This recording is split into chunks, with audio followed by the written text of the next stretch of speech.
Vamos a chocar para sincronizar audio. ¿De verdad? Muy buenas a todos. Hoy tenemos un nuevo invitado. Hola. En este formato que quiero hacer para el canal, de charla, de debate, etcétera.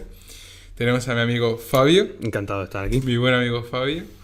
Me hace mucha ilusión, como también me hizo hacer la entrevista a Javier, porque además de que Fabio es una persona que, independientemente que él te haya conocido hace poco, realmente empezamos... Bueno, relativamente poco, sí. Poco, estamos hablando de... Menos de un año. Menos de un año, exacto. Menos de un año. Es más, por esta época cuando en Twitter empezamos a tantear y eso. Sí, Sí, que empezamos a hablar sobre el liberalismo. Y lo que esas hace el cosas. COVID, ¿eh? Sí, sí, sí. Ojo, cuidado. Cuando estamos en pandemia hablamos, pero un huevo. Sí. Me hace mucha ilusión porque Fabio es una persona que es increíblemente culto en casi todo. A ver, Aunque él diga que no. No ponga las expectativas muy altas. Es increíblemente culto. Bueno. Y ya en política yo lo llamo el Maldini de la política. Vale. O sea que prepárense para una chapa monumental si vamos a hablar de...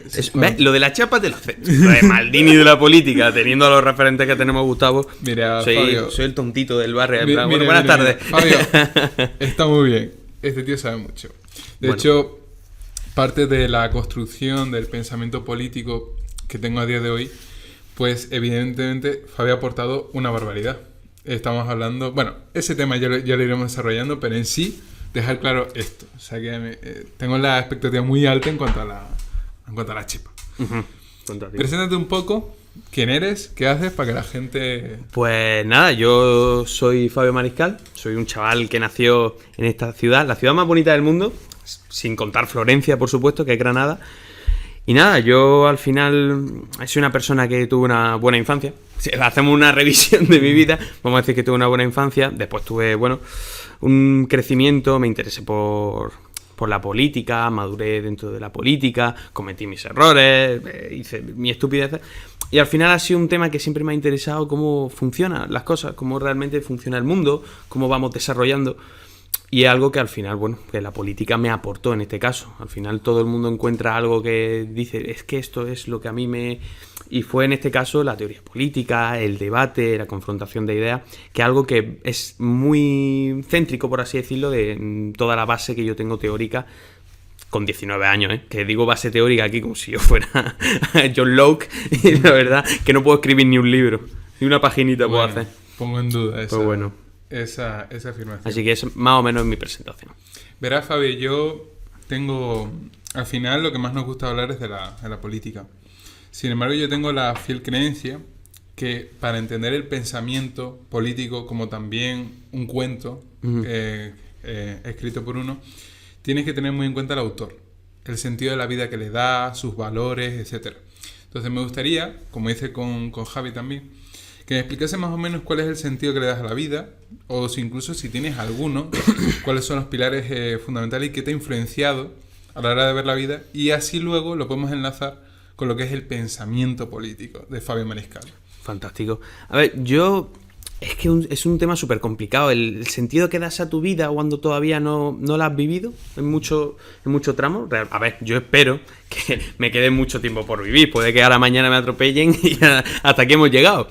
Pero al final yo creo que el sentido de la vida no sé decirlo. No sabría decirte, hay muchas cosas. Y al final yo creo que el dudar tanto, el pensar tanto, me llevó a decir, mira, el único sentido que yo le puedo encontrar a esto es la constante duda. Hay una cosa que siempre se dice y que me dieron este consejo, para mí es un consejo esencial para plantearte, analizar la vida o entrar en algo nuevo, comprender algo nuevo, que es que una persona con mucha certeza y poca duda tiene un problema. Pero un problema de base muy grave. La vida está llena de dudas. O realmente, cuando das por hecho muchas cosas, te estás perdiendo un mundo, pero un mundo enorme. Y para mí el único sentido de la vida es eso, dudar. Pues, ¿esto por qué? ¿Esto por qué no? ¿Esto por qué se realiza así? ¿Cómo funciona el sistema? ¿Por qué hemos llegado hasta aquí? ¿Cómo solucionamos esto? Es una constante de dudas. Y al final, aunque es algo que, no te lo deja muy claro, no es muy certero, pero al final es el único sentido que puedo llegar a encontrarle, la propia duda, el propio no saber. La duda, yo creo que en parte la tienes así porque tienes un amor hacia el conocimiento, ¿no? Sí, al final creo que el conocimiento es algo que... hay un debate hasta filosófico en esto. Yo creo que el conocimiento es imposible, es ilimitado, porque al final siempre va a haber algo a que no podamos llegar. Y aunque vivamos 10.000 años, que llegamos, al final no se va a poder conseguir, y más con la vida limitada que tenemos los seres humanos. Entonces, al final llega un punto de que a mí es algo que ha llegado a ser obsesión, que son muy malos, que es el simple hecho de conocer, y que al final muchas veces esa ansia de conocer te lleva también a desconocer, te lleva también a que en puntos donde realmente no tienes un conocimiento del todo claro, sí sabes por lo menos su estructura y todo eso, pero no sigues haciéndote preguntas. Bueno, yo ya he entendido esta parte, se acabó. Perfecto. Y claro, en cosas como pueden ser más objetivas, como son las ciencias naturales, las matemáticas, pues sí, al final, hasta dentro de allí hay un conocimiento donde tienes que indagar y buscar más. ¿Por qué esto es para esto? ¿Por qué esto funciona? Que había una crítica, que no me acuerdo, creo que era Jaime Altozano, hacía una crítica a la educación, donde me gustaba mucho lo que te decía. Es que los colegios te enseñan que para encontrar factores, no sé, había que hacer esto y esto. Y él se decía, muy bien, ¿pero por qué? ¿Esto para qué sirve? ¿Esto por qué es así? Dame contexto, dame más. Y creo que es algo que nos han enseñado muchas veces del sistema educativo que tenemos, y una muy buena crítica, que es el simple hecho de dar por hecho. Esto es así, ¿por qué? Porque me lo han enseñado. Vale, pero a alguien se lo tuvo que enseñar y a alguien se le tuvo que ocurrir. ¿Y por qué? ¿Para qué sirve? Me lo están enseñando porque simplemente quieren que lo ponga y ya está. Y creo que ese amor al conocimiento, pues bueno, es como un cuchillo de doble filo. Donde sí puedes tener ese amor a la investigación, al conocimiento, pero si se vuelve obsesivo de simplemente conocer por conocer, o simplemente sin ningún tipo de motivo, sin ningún tipo de hecho moral o ético, pues al final, pues bueno, es muy vacío, no llega a nada. En este sentido, ya nos queda claro pues esa visión de la duda, del conocimiento, digamos, de tu parte. ¿Qué lugar le das en tu vida al placer? ¿No? ¿Al placer? Al placer. ¿Pero a qué te refieres con placer? ¿Eres una persona, digamos, más cercana al hedonismo, digamos? ¿O a una visión mucho más estoica? ¿O eres...? Es que al final esa dualidad, yo, como eterno moderado, que se ha hecho como el eterno tibio, a mí cuando me ponen normalmente una dualidad, pues al final siempre decido decir, pero analizo las dos y al final digo, pero si es que las dos en parte tienen su razón de ser, al final no creo que una cosa sea peor que otra, o por lo menos de una forma drástica. Entonces, al final yo sí puedo hablar de mi experiencia, que yo siempre he sido una persona que me he caracterizado por ser muy estoico. Una persona que sí ha sido una del trabajo, de la cuestión de que el placer está a otro lado, y realmente esa obsesión por el hecho del trabajo, de crecer, de una manera, bueno, en este caso el conocimiento. No tiene por qué ser el conocimiento, cada persona es un mundo, pero al final en ese ámbito. Y una de las cosas que he ido reformando, he ido mejorando, es esa visión del placer, de que el placer no es algo malo, no es algo de una cuestión de vivir por vivir, sino que al final el placer es algo hasta necesario, es algo que te hace ver diferentes perspectivas, te hace realmente hasta motivarte para diferentes formas, y que al final tener un punto intermedio entre ese hedonismo, esa forma estoica, pues bueno, es algo para mí donde se encuentra la virtud en este caso. Entonces, ¿el placer en mi vida forma parte? Sí, por supuesto, y creo que es algo esencial, pero creo que el placer es mi piedra angular para mi vida y para mi forma de ser y para mi forma de avanzar. No. Como siempre, Fabio suele tener una posición intermedia. Es que no lo puedo evitar, no lo puedo evitar. Incluso en política, ya lo veréis. Aquí, rematando un poco lo que hemos estado comentando, que me ha parecido súper interesante, ¿crees que esa visión de la vida tenía algún tipo de influencia en la política? Porque, por ejemplo, para dar un contexto, Javi, a partir yo creo que del sentido que le da la vida, pues tiene una posición política contraria a la violencia, como estuvimos hablando, pero es una persona que está muy a favor de la paz, de no a la discriminación, tiene un amor al ser humano, a la ética, etcétera.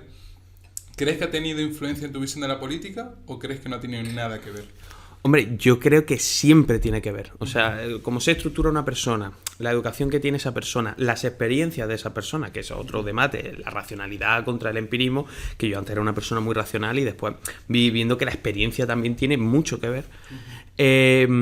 Sí, yo creo que al final es mucho también de cómo vives tú, tu filosofía de vida, que al final dices tú, están las etiquetas de, por ejemplo, uno de Podemos o uno de izquierdas tiene que vivir de tal manera y tal forma, y al final te encuentras que no.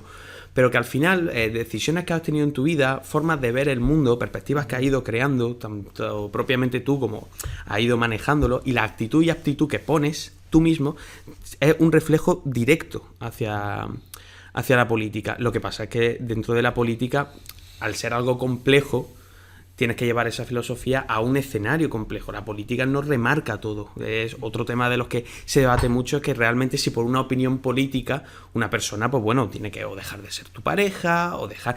La importancia propiamente del individuo que le da a la política. Porque hay gente que cree que es totalmente correlativo como es la persona a la política. Yo creo que tiene algo que ver, por supuesto. La forma en la que tú vives, la forma en que tú piensas tiene que ver con todo lo que viene sobre ti, sobre el individuo, sobre tus decisiones, sobre tu forma de ser, sobre tus opiniones políticas, sobre tus opiniones sociales, sobre tus opiniones éticas. Tiene todo que ver, pero la política no es más que un apartado de lo que es la persona. Y ahí cuando, por ejemplo, yo estaría muy en desacuerdo, por ejemplo, porque una persona tenga una opinión diferente a mí, pues simplemente que no puedo ser su amigo, no me puedo llevar bien con esa persona, sea de la opinión que sea, que una de las cosas más polémicas que tengo y menos moderado, por así decirlo, sería.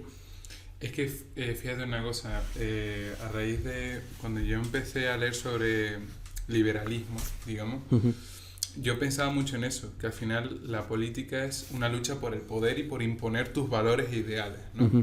Por eso me parece interesante la pregunta, porque cuando tenía este tipo de charlas con distintas personas, más o menos, pues tú vas viendo, ¿no? Una persona con un estilo de vida muy conservador, con una perspectiva, con una idea de Dios incluso, sí. Ves que tienen esa facilidad para decir, pues yo creo que esto está bien y esto debe aplicarse no solo para mí, sino para el resto, ¿no? De hecho, Javi un poco así también, en el sentido de... Sí, pero Javi, por ejemplo, es ateo. Sí. Al final no es una cuestión, al final es una moral propia que tú tienes, sí. Y al final está dentro de ese punto de si esto se debe imponer o no. Al final, aunque por ejemplo el libertarismo, donde dice el punto de no coacción, de sí, que sí, no vas a imponer a nadie, pero al final siempre la forma en la que somos y siempre la forma que vivimos, siempre imponemos o deseamos unos puntos y unos parámetros, por así decirlo, que consideramos correctos o no para nuestra propia vida. Entonces al final, pues yo, por ejemplo, una persona que, por ejemplo, en una relación, que también hablaste de amor con Javi, pues por ejemplo tenga ese control hacia la otra persona, que nos tengamos que estar controlando, que exista un ambiente de desconfianza, no es para mí. Hay gente que dice, no, eso es una relación tóxica y eso se debe acabar. Pero hay gente, por ejemplo, que dentro de ese acuerdo que hacen de la relación, que yo hablo en términos de contrato y de acuerdo, que sé que es muy poco romántico, pero bueno, así lo entiendo yo, sí acepta que cada uno se revise el móvil y que cada uno, bueno, tengan esos parámetros y son perfectamente felices y perfectamente sanos. Lo que es que tienen esa actividad.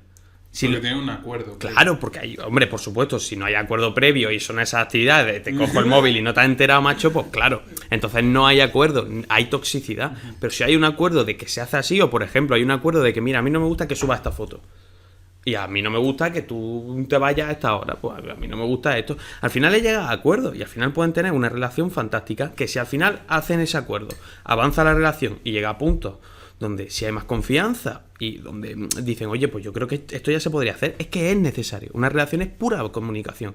Y ese contrato que ha hecho de primera no es un contrato para siempre. Tiene que ir modernizándose, tiene que ir cambiándose. Las dos personas maduran. Claro. Porque al final, una concepción del amor muy mala, que por lo menos en mi opinión es algo malísimo que ha ido haciendo, por ejemplo, Disney y ese romanticismo de que no, la media naranja es una vida, porque al final son dos personas que deciden una vida. Es una tontería, ¿no? Son dos vidas. Son dos personas con dos vidas, cada uno con proyecto de vida. En el caso de la monogamia, después está la poligamia.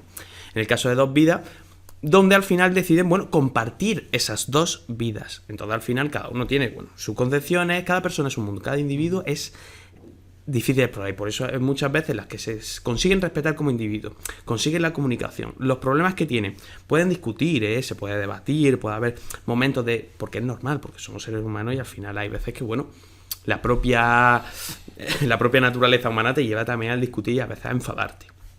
No hay ningún problema, pero si al final existe esa comunicación y esas ganas de que funcione y ese entendimiento, pues esa relación tira para adelante y al final se consigue esa virtud en esa relación.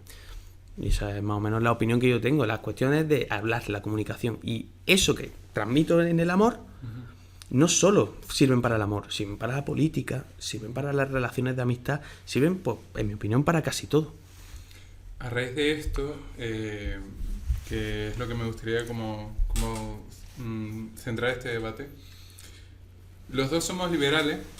Efectivamente. Defendemos el libre mercado en muchísimos sentidos, pero existe una diferencia bastante gorda entre tú y yo. Bueno, tampoco diría yo. Bueno, es bastante gorda en explícala. Aspecto, explíquelo usted. Bueno, yo sí que lo sí, puedo por favor.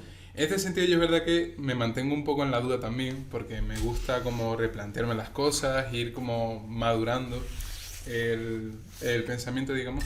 Pero sobre todo cuando yo te conocí, yo defendía el anarcocapitalismo más crudo, ¿sabes? El más duro, ¿eh? El más duro. Y, el claro, que te mira y te golpea, ¿eh? Sí. O sea, evidentemente los anarcocapitalistas no quieren quemar contenedores, ni quieren abolir el Estado por la violencia. Sería muy, muy raro ver eso, pero sí es cierto que yo pensaba que era el mejor sistema político, que era irrefutable. Y en el momento en el que tú llegaste... me empezaste a generar dudas, ¿no?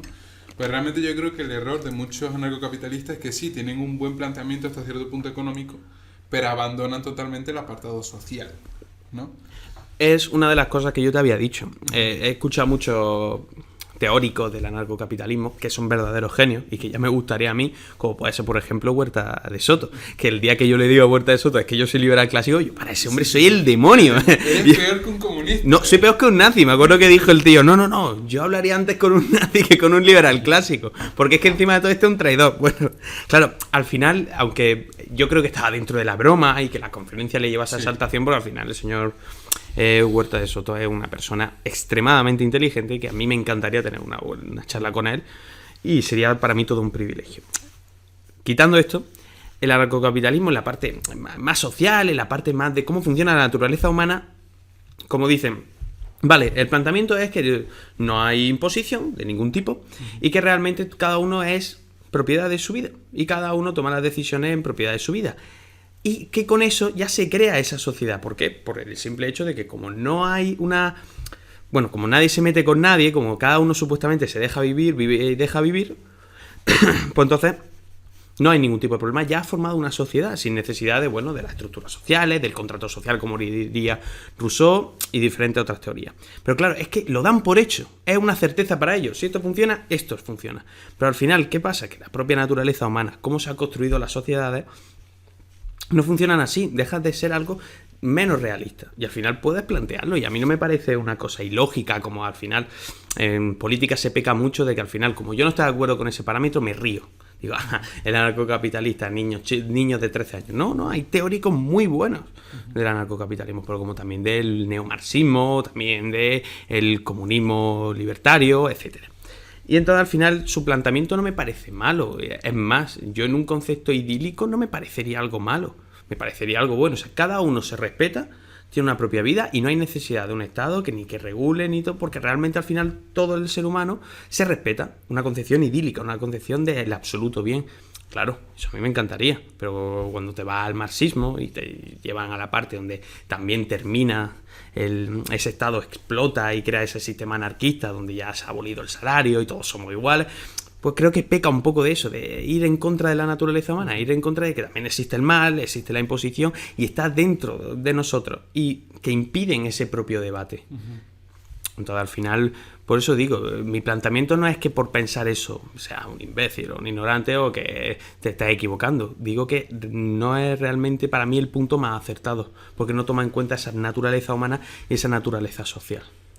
En este sentido, cuando uno mantiene una conversación con un anarcocapitalista, que claro, que ahora mismo no me considero del todo un anarcocapitalista, ¿no? Pero cuando han tenido charlas conmigo, cuando he hablado con personas con este tema, tiene un argumento que me parece hasta cierto punto bueno, y es que todos esos apartados sociales que uno encomienda al Estado, en una región anarcocapitalista sí se pueden llegar a suplir. Lo que pasa es que no los contemplamos todavía porque no hemos dejado a las lógicas empresariales, a la lógica privada, cubrirla. Es decir, a día de hoy no existen empresarios que han creado la fórmula para que empresas puedan hacer cosas que actualmente hace el Estado, pero de una forma coactiva, digamos, porque no se ven con esa necesidad de cubrirlo. Sin embargo, a la hora de yo examinar el anarcocapitalismo como tal, me viene mucho una pregunta, y es: ¿realmente todo tiene que estar sujeto a un interés? Yo entiendo que el interés es algo que facilita la supervivencia de algo, porque si no produces, si no eres activo, no vas a sobrevivir. Pero hay ciertos puntos, ya podemos tocar el tema de los discapacitados, podemos tocar el tema de aquellas personas que quizás no se sienten identificadas con las lógicas del mercado para incorporarse en una sociedad. El ser humano también es envidioso, también está. Y luego, lo que hemos hablado tú y yo muchísimas veces, que el Estado puede funcionar como esa especie de colchón, ¿no? Porque aceptar el anarcocapitalismo es entender que existe algo como la meritocracia, ¿no? Que la meritocracia es un tema muy debatible, que nos puede llevar horas. Y aparte de eso, la meritocracia es una concepción subjetiva. Exacto. Porque algo de que tú consideras mérito y correcto, y algo que dices, no, esta persona merece poder hacer eso y está en su derecho, Sí. Otros te dicen que no. Y hemos vivido ahora un caso muy... Hace escasos momentos, y que ha sido de mucho debate y mucha controversia y mucha demagogia, como puede ser lo de Andorra, lo de los youtubers yéndose a Andorra, lo de la gente yéndose a Andorra. Hay gente con la perspectiva diciendo, no, ellos han creado ese dinero, ellos lo han generado, entonces tienen todo el derecho a, dentro de sus vidas y dentro de su forma, irse, es su mérito.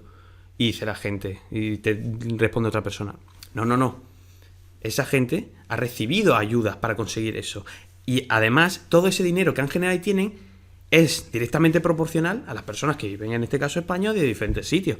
Por tanto, tienen que hacer por lo menos un aporte social. Su mérito es que tengan ese dinero, ¿vale?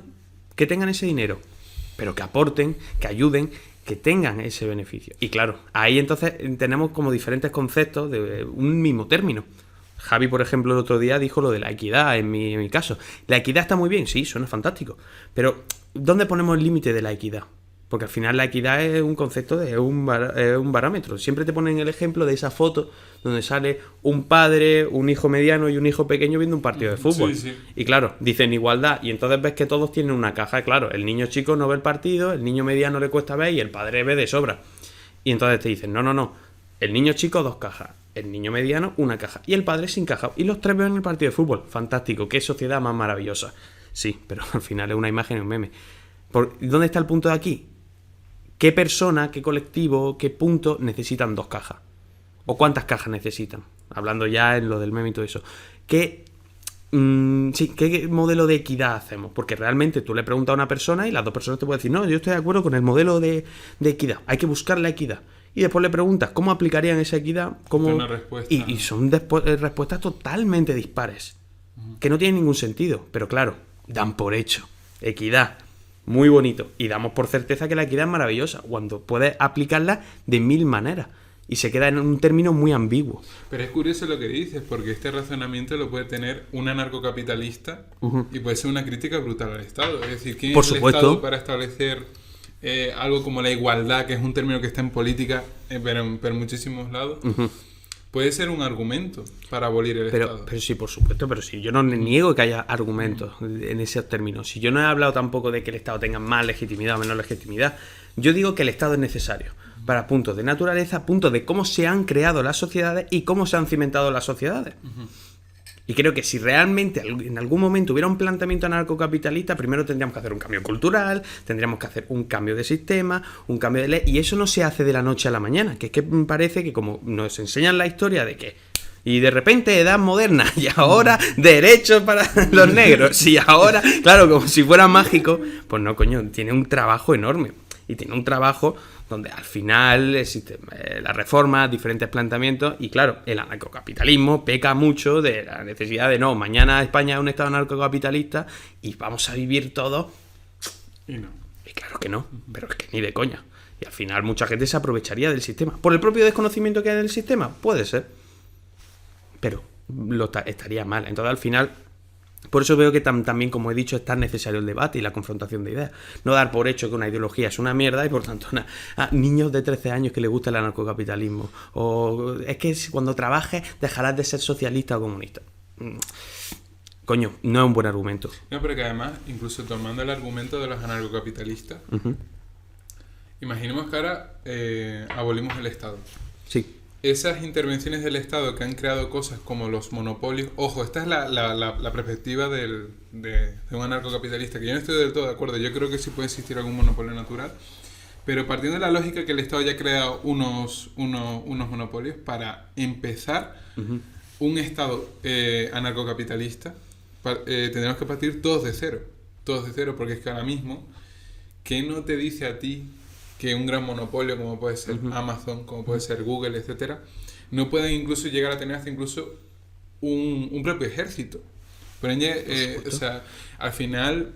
Y otro de los problemas también es que al final una de las cosas más complicadas que ha conseguido el ser humano es esa paz, vamos a decir paz entre comillas, pero por ejemplo el continente europeo, que ha sido desde el inicio de su historia una constante de guerra y todo eso, y hemos conseguido el mayor periodo de paz de Europa, del continente europeo. Gracias un poco a la Unión Europea.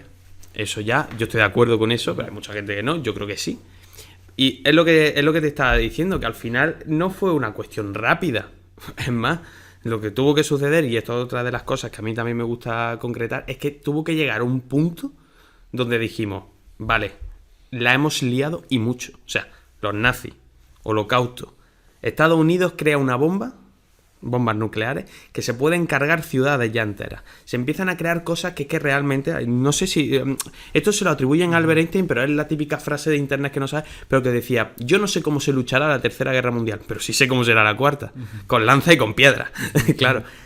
Y es realmente de que el momento que dijimos nosotros, hostia, paz, ostras, vamos a pararnos los pies, en el momento de que sabíamos que si nos destruíamos, se acababa. De verdad lo habíamos conseguido. Muy bien, señores, nos vamos a la mierda. Y ahí es cuando dijimos, recula, cuidado. Y ahí es cuando empezaron diferentes proyectos, como puede ser de la Unión Europea, que consiguió, bueno, en mi opinión, ese entendimiento, esa forma de paz, y eso que muchos anarcocapitalistas y muchos libertarios critican, pero ese concepto de no agresión, ese concepto de respeto, ese concepto de, bueno, señores, paz en los primeros términos. Y después me pueden decir, oye, pero es que después se ha aprovechado Francia, Alemania. Sí, puede ser.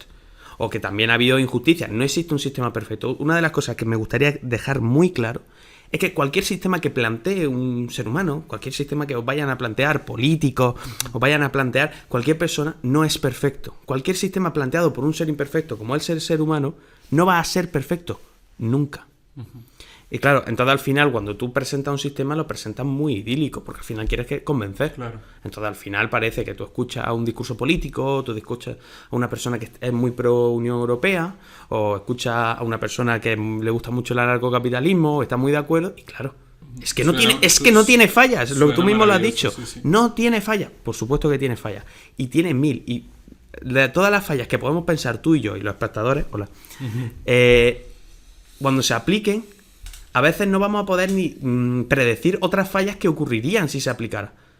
O sea, decir, bueno, podemos predecir que podría tener este fallo. Lo aplicamos y de repente aparece un fallo que no nos esperábamos. Nadie. Ah, coño, pero esto también. Claro. Entonces, al final, es eso. Por eso, cuando se lleva los términos de política, cuando se lleva estos términos a un debate tan simple, tan demagogo, como sobre todo Twitter, que al final mucha gente me dice, no, pero es que Twitter no es una representación tan grande de la población. Sí, pero una representación muy fuerte, y es una cosa que está teniendo tendencia. Y cuando los debates se llevan simplemente a ese punto, cuando podríamos de verdad tener puntos de acuerdo, o podríamos tener, bueno, un debate más serio, un planteamiento mucho más serio, lo llevamos a la absoluta simpleza, y simpleza de la mala. Pues claro, entonces al final está abocado al absoluto desastre, que es más o menos lo que yo, en mi opinión, creo que está sucediendo socialmente. Habiendo aclarado esto, que entendemos que cualquier sistema político tiene sus miles de fallas, Ujú. en un sentido racional, ¿cuáles son las competencias como liberal que eres? Ujú. Tú eres capaz de justificar un Estado. O sea, ¿hasta qué punto el Estado tiene legitimidad para intervenir tanto en la economía como en la sociedad? Es que eso es súper complicado. Al fin, porque no es complicado por el hecho de que soy yo como individuo dando una opinión, me falta información, me falta teoría, me faltan muchas cosas. Y aparte de eso, me falta el contexto. Claro. Porque al final depende de cómo se haya formado la cultura en dicho país. Hay una cosa que me dice Javier que estoy de acuerdo y no, que me dice, no, pero es que lo que ha funcionado en Nueva Zelanda o lo que ha funcionado en otros países no tiene por qué realmente funcionar en España, o es que esto es España y es diferente. Y puedo comprárselo a media. Porque realmente, por ejemplo, voy a poner el caso de Nueva Zelanda, en los años 80-90, era un país donde tenían nacionalizado hasta los hoteles. Y actualmente es el segundo país con más libertad económica del mundo. En los años 80, esto no es hace 1000 años, esto hace 40 años. Y entonces, ¿por qué ellos sí y nosotros no? Cuando en España, sí, siempre hemos sido un país de Estado, un país estatista, pero nunca hemos nacionalizado hoteles. Bueno, perdón, sí lo hemos hecho. Cuidado. Pero no en un sistema democrático, vamos a decirlo. Entonces, al final lo que sucede es que si realmente hay puntos de acuerdo, porque al final los neozelandeses no son alienígenas, al final los neozelandeses o otros países de Europa, como pueden ser Irlanda, son nuestros vecinos, son seres humanos. Entonces, al final, esa consecución de que no, porque es otro país, ya no se pueden hacer reformas, es que es una excusa constante para no hacer nada. No, es que España es así. España es diferente, Spain is different. Pero para, digamos, irnos a un caso en el cual yo creo que sí puedes llegar a aportar algo, en comparación con el gobierno de Pedro Sánchez, el actual, Sí. ¿qué cosas tú dices? Pues mira, yo en este punto no estoy de acuerdo, esto yo lo llegaría a cambiar, esto sí, esto no. A ver, termino con lo primero, porque lo Sí. que iba a decir era que Javi, esa cuestión, pero cuando digo yo, oye, ¿qué parte es tu limitario? ¿Qué parte puede intervenir el Estado y no? Sí, creo que hay una parte que sí depende del país, sí depende de cómo se ha estructurado, la forma que tiene, la propia constitución o leyes que ha ido llevando. Entonces, al final, pues bueno, habrá países donde sí se necesitará una mayor intervención del Estado, dar más seguridad, y otros países donde necesitan libertad.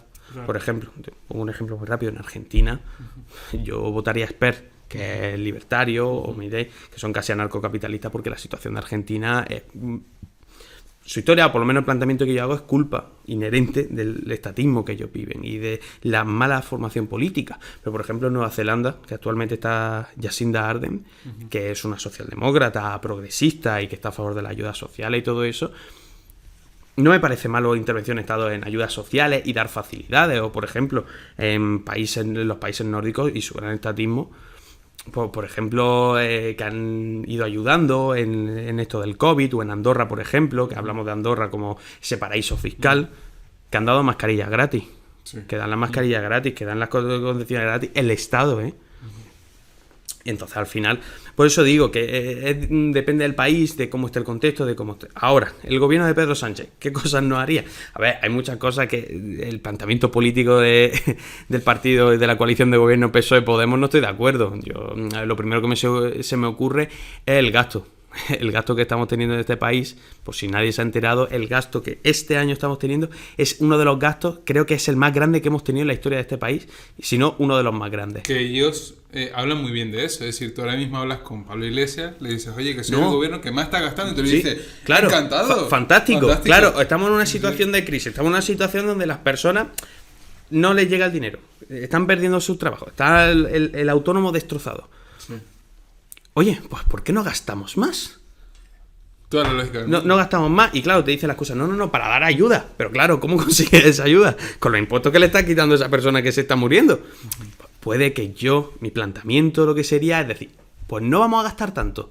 Y otra vez, España lleva con la cuestión del déficit, que este año no nos van a sancionar los de la Unión Europea, porque lo primero que dijeron en la Unión Europea con lo del coronavirus era la libertad del propio Estado para sus presupuestos. O sea, cuando nos dicen los del gobierno que no, es que no podemos bajar el IVA por Bruselas, lo primero que dijeron, No, ustedes tienen libertad para gestionarse como puedan. Estamos en una situación de pandemia, estamos en una situación económica difícil. Desde Europa nos vamos a empezar a imponer. Os vamos a dar esa libertad. Lo primero que nos dicen, no, es que Bruselas me lo impide. No sé si os habéis enterado. Claro, esa desconfianza que te da el propio gobierno no es bueno.